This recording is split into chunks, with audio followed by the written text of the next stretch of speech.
इसी बीच by chance नामसान और जीवान वहां पहुंच जाते हैं। वो ये सब देख लेते हैं। तब जीवान आगे बढ़ता है, लेकिन वो उसी पर ही फायर करने लगते हैं। अब नामसान इन सबको मार डालता है, लेकिन वो दोबारा जिंदा होकर फिर से लड़ने लगते हैं। इसी दौरान एक लड़की वहां आती है। वो इनसे लड़कर उनके सर काट डालती है। पता चलता है कि वो लड़की एक फोर्स ऑफिसर है। वो लड़की इन्हें बताती है कि इन लोगों के सर काट कर ही इन्हें मारा जा सकता है। नामसान पूछता है कि ये क्या लोग हैं। इस पर वो लड़की बताना शुरू करती है कि अर्थक्वेक के बाद हालात बहुत ज्यादा खराब हो गए थे और उस दौरान मुझे और मेरे साथियों को एक बिल्डिंग मिली जो उस वक्त ठीक ठाक थी। वहाँ कुछ लोग भी रह रहे थे और वहाँ पानी भी था। फिर वहाँ एक साइंटिस्ट डॉक्टर आया। क्योंकि वो एक डॉक्टर ही बचा था, इसीलिए हमने उसे वहाँ रहने दिया, जो हमारी बहुत बड़ी गलती थी। जब से वो वहाँ आया तब से बिल्डिंग में बच्चे एक एक करके गायब होने लगे। जाने वो उनके साथ क्या करता था।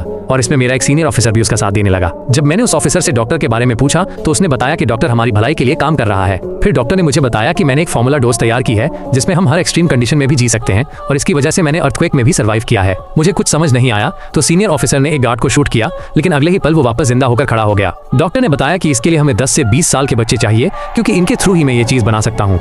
उनके अंदर से एक केमिकल निकालकर ही मैं ये डोज बना सकता हूँ जिससे हम इमॉर्टल बन सकते हैं। मैंने ये सुनकर उनकी मुखालफत की, लेकिन सीनियर ने मुझे शूट करने की कोशिश की और इस वजह से मुझे वहाँ से जान बचाने के लिए भागना पड़ा। डॉक्टर इस वजह से कम उम्र बच्चे ढूंढ रहा है और हमें इसे इस काम से रोकना होगा। नामसान उस लड़की को बताता है हमें ली को बचाना होगा। वो ली की दादी को दफना देते हैं। फिर वो तीनों एक जगह पर जाते हैं जहाँ गुंडों का हेड दिखाया गया, जिसकी दूसरे गैंग के साथ लड़ाई हो रही थी। गुंडों का हेड नामसान को देखते ही अपने बंदों को उसे मारने के लिए कहता है, पर उधर नामसान, जीवान और फोर्स ऑफिसर तीनों मिलकर इनको मार देते हैं। उधर ली और बाकी लोग उस बिल्डिंग में आ जाते हैं जहाँ डॉक्टर उन सबको वेलकम करता है। वो कहता है यहाँ आपको खाना, साफ पानी और बच्चों की तरबियत के लिए सब कुछ मिलेगा और आपको काम भी दिया जाएगा।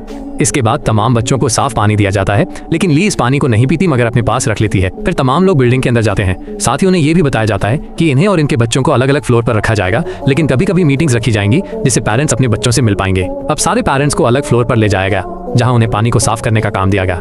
ये भी बताया गया कि जिनके बच्चे अच्छे मार्क्स लाएंगे उन्हें अच्छा खाना पीना दिया जाएगा और काम भी नहीं करना पड़ेगा। इसी तरह यहाँ का निजाम चल रहा था जो डॉक्टर ने खुद बनाया था। अब ली और उसकी दोस्त को एक क्लास में ले जाया जाता है जहाँ का माहौल अजीब होता है। क्लास में सारे बच्चे खामोश बैठे होते हैं और उनकी गर्दनों पर बैंडेज होती हैं। डॉक्टर सीनियर ऑफिसर को डोज का भरा हुआ एक इंजेक्शन देता है। असल में ये डोज एक वायरस था जो इंसानों को जिंदगी तो देता है, लेकिन अंदर से उन्हें जानवर भी बना देता है। उधर नामसान बाकी गुंडों के साथ साथ उनके हेड को बंदी बना लेता है और उनसे साफ पानी के बारे में पूछता है। हेड उसे बताता है कि हमें वो पानी एक बिल्डिंग से मिलता है, बदले में हम लोगों को उनके पास ले जाते हैं। इसीलिए हम तुम्हारे एरिया में भी आए थे ताकि वहां से लोगों को लेकर उस बिल्डिंग में ले जाएं। इस पर नामसान हेड से कहता है कि कल तुम हमें उस बिल्डिंग में लेकर जाओगे और साथ ही हेड को जोर का मुक्का मारकर बेहोश कर देता है। डॉक्टर ली की क्लास में आकर कहता है कि आप हमारा फ्यूचर हैं, आपको जो पानी दिया गया है उसे पूरा पी लेना और खाना भी खा लेना। मैं एक ऐसे फॉर्मूले पर काम कर रहा हूँ जिससे सालों तक इंसानों को खाने पीने की जरूरत न पड़े। इस पर ली कहती है आपके पास इतने रिसोर्सेज हैं तो आप ये बाहर लोगों को क्यों नहीं देते जो भूख और प्यास से मर रहे हैं। इसका जवाब में टीचर कहती है इसके लिए डॉक्टर ने आप लोगों को चुना। असल में डॉक्टर ने अर्थक्वेक के टाइम पर अपनी बेटी को खोया था, इसलिए उन्होंने हमारे फ्यूचर के लिए आप लोगों को तैयार करने का फैसला किया है। मूवी का पार्ट 3 देखने के लिए हमारे चैनल को सब्सक्राइब जरूर कर लें।